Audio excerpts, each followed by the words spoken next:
the final debate, international whaling, Joe Swinson. Thank you very much, Mr Weir, and I'm very pleased to have been able to secure this debate, which I think is a particularly timely occasion as we have the International Whaling Commission meeting in Anchorage right now. In fact, with the scientific pre-committees already started and the meeting carrying on until the end of the month, with the decision-making happening between the 28th and the 31st. The issue of international whaling, Mr Weir, is one which is of great concern to many people up and down the country. I'm sure I'm not alone in having had dozens of constituents write to me on this issue, and I'm sure other members will have had a similar experience with their post bags. And I would like to thank the Minister, first of all, for his helpful responses to those constituents who have raised this issue with me. During this debate, I would like to outline the history of the issue and some of the background and why this is a problem. The changes that we saw last year with the International Whaling Commission and why this is rapidly moving up the agenda of those in the animal welfare organisations. Then perhaps touch on the UK's response to it so far and turn to the challenge of the meeting, which is going to be at the end of this month, and pose some questions for the Minister about the UK's activities in terms of securing the outcome at that meeting that we all wish to see. Whaling on a small scale has been happening throughout history, and indeed I think there is broad agreement amongst most nations of the world, and indeed even animal welfare organisations, that small-scale whaling for indigenous peoples is something which can be supported, can be sustained, and is of sufficiently small numbers that it will not majorly affect whale populations. But what we saw in the 20th century was the advent of large-scale commercial whaling, and literally hundreds of thousands of these beautiful, majestic creatures were killed. In fact, some estimates go as high as 2 million whales being killed within the last century. In fact, some species were hunted almost to extinction, such as the blue whale, which is only now just recovering and still has very few numbers, as few as 1,700 estimated in the Southern Hemisphere. But there was a chink of light sort of 25 years ago with the International Whaling Commission, and a reprieve for the whales when they agreed on a moratorium on commercial whaling, and the whale populations have been to some extent allowed some respite and the ability to recover.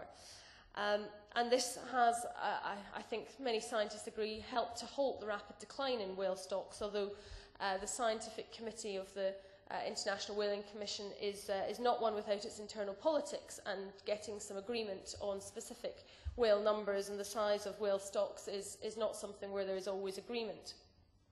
Why is it important that we maintain this moratorium? Well, I think there's a very strong argument in terms of the animal cruelty involved. There is just no humane way to kill a whale. The ways that whales are killed is such that we would not allow to be used for any land-based mammals. What happens is that the whaling fleets go out, armed with all of their technological equipment to find where the whales are, and the harpoons to shoot them, shot from a cannon, 6-foot iron spear to go into the whale, and often with a grenade on the end of it on a timer, which basically explodes shortly after impact, blowing the animal's insides apart. But unfortunately, death is not immediate, and because very seldom is this shot able to be fired into the animal's brain, and so the animal can then be thrashing around in agonising pain for up to 10 minutes as it finally dies. And the horrors of this have been well documented by a variety of NGOs and charities.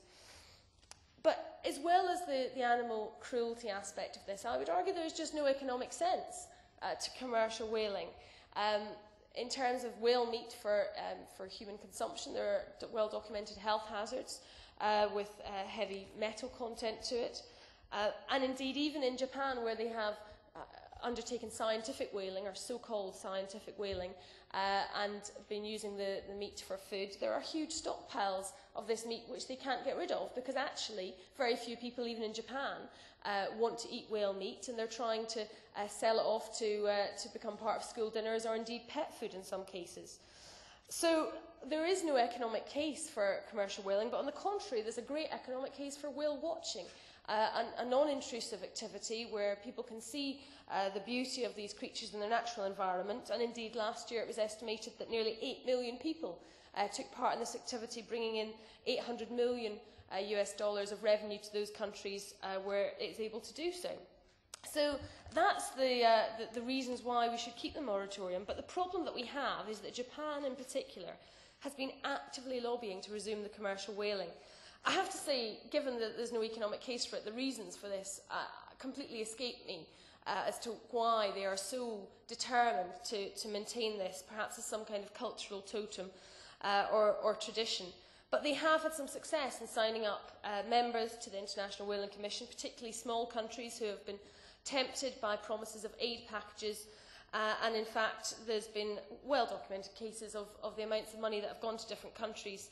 Over £2.5 million to St Kitts and Nevis, over £8.5 million to Nicaragua, over £4 million to Palau. And in fact, over the last 12 years, it's estimated that $750 million of so-called fisheries aid has gone to smaller countries from Japan, who have then ended up voting in a pro-whaling basis on the IWC. And they've now started having these pre-meetings in Tokyo. They did so in 2006 and again this year to prepare for the IWC meeting and paying for those small countries to attend. Indeed, last year, there were 66 countries present, and for the first time, as we all know, there was a pro-whaling majority on one motion on the St Kitts and Nevis Declaration, which included the words such as, "The International Whaling Commission is therefore about managing whaling to ensure whale stocks are not over-harvested, rather than protecting all whales." So a very clear message there that the role of protecting whales is not one that Japan is keen to see. And it says, and I quote, "Further noting that the moratorium, which was clearly intended as a temporary measure, is no longer necessary." Now, this does not have legal binding status, but Japan does hope that it will give credibility to its case for resuming commercial whaling, and it was passed on a knife edge of 33 to 32 votes. But there were other votes last year that didn't command a simple majority, which also give cause for concern. There was a vote to prevent discussion on steps to protect small cetaceans, or dolphins, and that was narrowly defeated 32 to 30. There was a resolution to permit minke whale catch in the Okhotsk Sea. Sorry, my pronunciation of there may not be perfect, but I do have the spelling for the reporters in Hansard. That was defeated by 31 to 30. And perhaps most worryingly, the proposal that Japan put forward that the votes of the IWC should be held in secret was actually defeated by just 31 to 30 votes. And given the allegations of bribery for specific countries being bought, perhaps, in terms of their votes by Japan, this is obviously of special concern.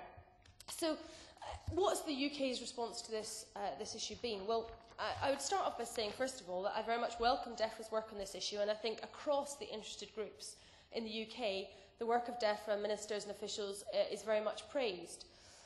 There's the document, Protecting Whales, a global responsibility, which has been sent to the countries on the IWC. I think that's certainly been a very good initiative with forward from Tony Blair and David Attenborough, and indeed strong diplomatic means of showing our views on the issue, such as the summoning of the Icelandic ambassador last October, certainly have helped to make the UK's stance on this quite clear and show a lead both within Europe and globally on the issue. But I would like to press the Minister on some various points and really to seek an assurance from him that all of government, as well as just his department, is doing everything that it can to secure a victory for the anti-whaling countries at the IWC at the end of this month. I certainly will. I think my honourable friend is making a very important point about the distinction between DEFRA and higher levels of government. And would she share my concern about the slightly ambiguous answer I got from the Minister on the 26th of April, which talked about the highest diplomatic levels being used and Foreign and Commonwealth Office posts in the relevant capitals being briefed. And so would she welcome confirmation today that his department has asked the Prime Minister to make his views known to countries like Denmark and the smaller Commonwealth nations, and that the Prime Minister has actually done so? I think my honourable friend makes a very important point, and I would very much welcome some clarification from the Minister on that issue.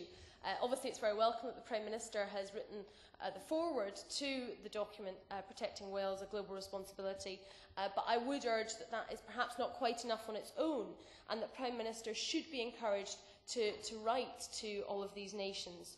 I would also, in fact, urge him to press on his right honourable friend, the Prime Minister, the importance of using occasions when he meets other world leaders as an opportunity to press the case. We know that the Prime Minister met the Japanese Prime Minister on the 9th of January of this year, but we also know that from a written answer on the 30th of January, Hansard column 151, that when asked if they had discussed whaling, were directed to the website that states what was discussed at the meeting, and there is no mention of whaling. So when the Prime Minister had the opportunity to press the Prime Minister of Japan on this issue, it seems that he didn't rise to the challenge and raise the issue of whaling. And indeed, the Foreign Secretary, because while obviously the Secretary of State for Environment can press this issue diplomatically within the wider world, the Foreign Secretary surely has a role to play in this. But yet, on the 27th of February, in a written question, Hansard column 1205, when she was asked what discussions she has had with ministers and officials in the Department of Environment, Food and Rural Affairs about whaling in the last 12 months, she said, "I have no current plans in this regard," and basically seemed to be passing the whole thing off to DEFRA. Now, I would argue that the Foreign Secretary should have current plans in that regard, that she should be involved in the efforts, and it ought to be at that high level of the Cabinet where this is being taken forward. And I would pose the question, can we really take this government's anti-whaling credentials seriously, notwithstanding DEFRA's good work on this, if at the highest levels of government this is not receiving the priority that the issue clearly needs? And I would just urge the government to recognise that Japan never misses an opportunity to involve its highest profile ministers from the Cabinet and indeed the Prime Minister of Japan in this issue, and that can only be countered by a similar level of effort from the UK government. On a similar point, I just have a query of interest. I note that it will actually be the Under-Secretary, the Honourable Member for Brent North, attending the IWC on behalf of the UK at the end of the month. And I know that the Minister here today has previously attended that and has great experience in this area. So I am curious just to know why he's not attending this year, and as it's something which I think there may be a degree of concern over, again, in terms of sending the message of the highest levels of government being involved in this. So we have the meeting coming up at the end of the month. We now have more than 70 members of the IWC, and it's hopeful that we think at the moment there may be a slim majority in terms of the anti-whaling countries, but you know, these things move very quickly. Countries can join up till the last minute, and all could change. So I'd be interested to hear what steps the government is taking to convince more of those current members to switch if they currently are anti-whaling or if they're wavering, and indeed to encourage more to sign up. There's been some great successes with this so far, with Croatia, Slovenia, Cyprus. I wonder if there's likely to be any progress on Greece before the end of the month. Perhaps the Minister might be able to let us know. And I also, from my reading of the papers so far, understand that it is the case that secret ballots is unlikely to be an issue at this current meeting at the end of the month, but I would welcome the Minister's understanding on that and whether we at least can have some reassurance that that is unlikely to come to the table at this particular meeting. There was also a fear in some circles that the US, which of course is usually anti-whaling, might be tempted to do a deal with Japan over the issue of ensuring that there are enough votes to secure Aboriginal hunting of bowhead whales off Alaska. That's obviously something which would be of concern. Obviously, the US is an influential country that may indeed carry others with it. So is this something which the Minister has anticipated? And indeed, what is being done to use all of our influence with the smaller countries in particular that are members, many of whom we have very strong historic ties with, for example, through the Commonwealth, as my honourable friend mentioned. What is the efforts of UK diplomacy to exert that influence? And particularly of concern, I would say, is also Denmark, who the Minister will know last year voted in favour of whaling, against EU policy, of which it is a member, and indeed against the wishes of its own people who are overwhelmingly anti-whaling. So will the UK be using its influence to very strongly put the point to Denmark that its responsibilities surely lie with its people and with the EU, and it should not have a repeat of last year with a pro-whaling vote? And there was just one further area of concern, which is the issue of sustainable whaling, which may be raised or mooted by Japan to muddy the waters somewhat, introducing some new category of coastal whaling, which I would argue would be the thin end of the wedge and something which ought to be strongly resisted by our government. So in conclusion, I would just say that there's much agreement about this issue and about the excellent work that DEFRA has been doing to preserve these majestic animals. And I would commend the good work that's already been done. But I think there are still concerns about the support for this issue at the highest levels of government, and I would urge the Minister to do all he can to gain that support and exert its influence over the next few weeks.